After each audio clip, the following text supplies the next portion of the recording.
நான் எந்த மனிதன் மீது அளவுக்கு அதிகமாக அன்பு வச்சிருக்கனோ அந்த மனிதர்கள் சிறு தவறுகள் செய்தாலும் இல்லை எனக்கு பிடிக்காத விஷயங்கள் அவர்கள் செய்தாலும் அவர்களை கண்டிப்பேன், அவர்களை திட்டுவேன். அவ்வளோதான். ஏன்னா அவங்க மேலே அளவு கடந்த அன்பு, அவ்வளோதான், வேற ஒன்றும் இல்லை. அவங்க மேலே அன்பு இல்லைன்னு நினச்சிக்கோங்களேன், நான் கண்டுக்கிறவே மாட்டேன்.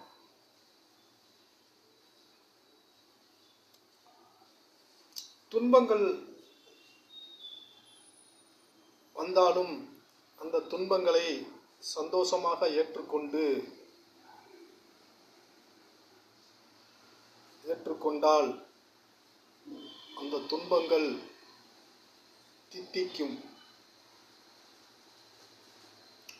துன்பங்கள் வந்தால் அதை சந்தோஷமாக ஏற்றுக்கொள்ளுங்க, அதை வெறுக்காதீங்க.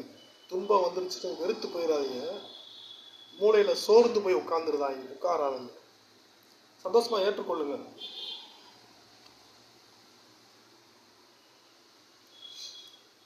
அப்புறம் எவ்வளவு துன்பங்கள் வந்தாலும் உங்களுக்கு நீங்கள் தாங்கி கொள்ளுவீங்க. நான் எப்படி இருக்கணும் அதை தான் சொல்கிறேன்.